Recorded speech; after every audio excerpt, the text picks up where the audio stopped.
Hello everybody.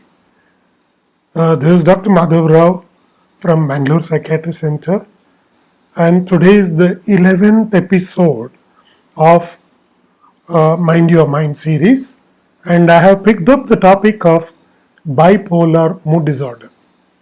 It's not a new terminology, and earlier it was always known as MDP, manic depressive psychosis, which we don't use nowadays.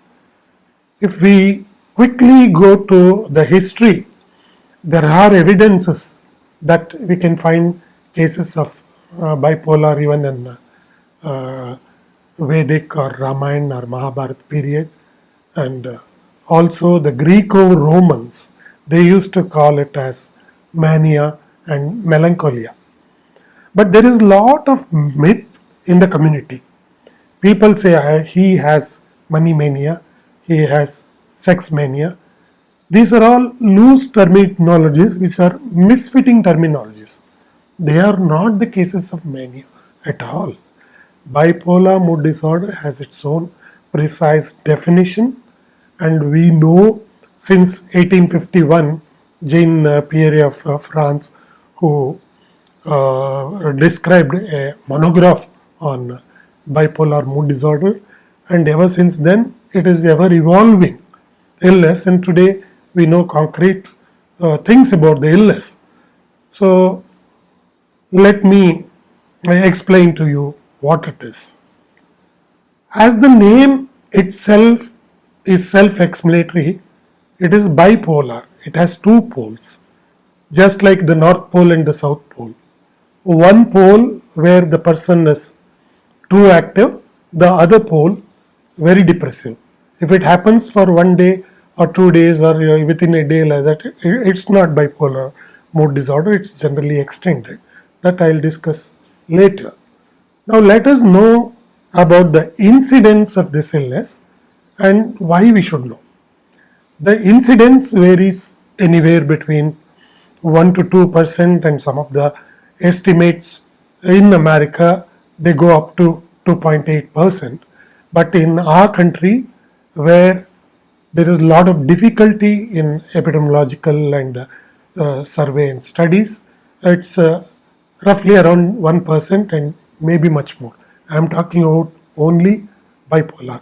If you collectively take all the mood disorder, it may be 4% of the Indian population, just imagine. And that is the gravity of the topic. Second thing why you should know is because it's an illness which affects many intellectuals, maybe doctors, maybe scientists, many politicians in our own country, which names I will not take, and celebrities in the film land, advocates, financiers, entrepreneurs, like this. And it is episodic. It's not a continuous, it starts at teenage and goes on up to the tomb. It's not like that. It's an intermittent illness. And if you pick it up early, it is treatable, controllable. And that's the reason, let's know. First of all, before I describe the illness, there will be curiosity among you people about the inheritance. If somebody has, suppose one parent has, then the chances of inheritance will be about 10 to say 20%. And if both the parents have the illness, it may extend beyond 25% also. And yes, it is true that in psychiatry, this is one of the disorders which has a higher rate of inheritance. And never it is infectious, never it is communicable, we should know, because there is a lot of myth in this area. First of all, let me take up the mania part of bipolar disorder. As I told you, bipolar is something like, in Hindi, if I can say, kabhi khushi, kabhi gum. Sometimes few weeks he is hero, that's in the manic phase, and the person becomes zero during the depressive phase.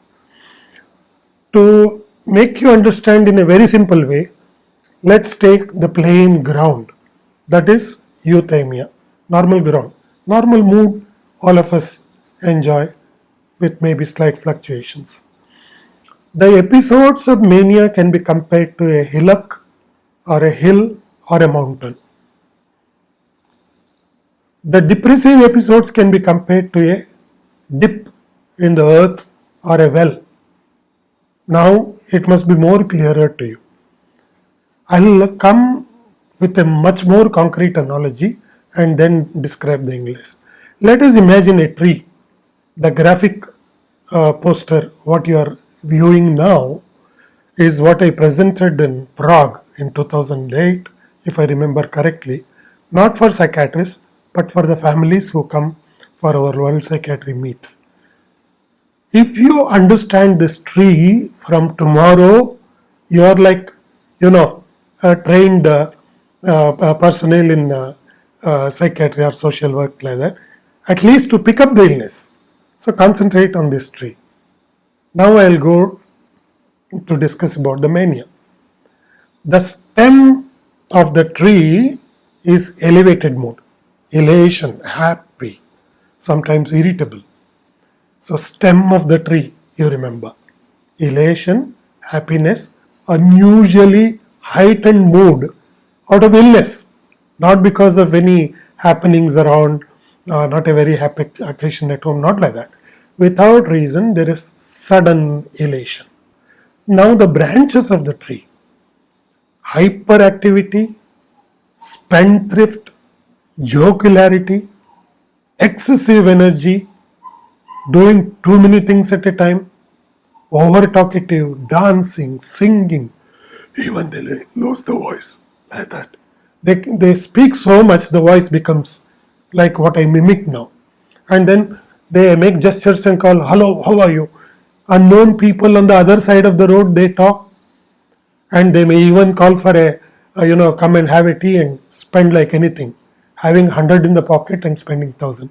That's the situation. Associated with that, there will be drug and alcohol abuse and hypersexuality. So these are the essential features of mania. This goes on for few weeks to months. If it is untreated, it can go to severe mania where they can be violent, destructive and dangerous to self or others, mostly to others. So that's the story of bipolar mood disorder mania. See, after my description of bipolar mania just now, I am confident that you can identify similar cases around you. And the question naturally raises in your mind, how do we go about whom to approach and what are the treatment options? Which I am going to take it up in the next episode along with bipolar depressive illness, and I'll combine together both of them for this management and therapy side, and we'll complete the topic of bipolar mood disorder. Thank you.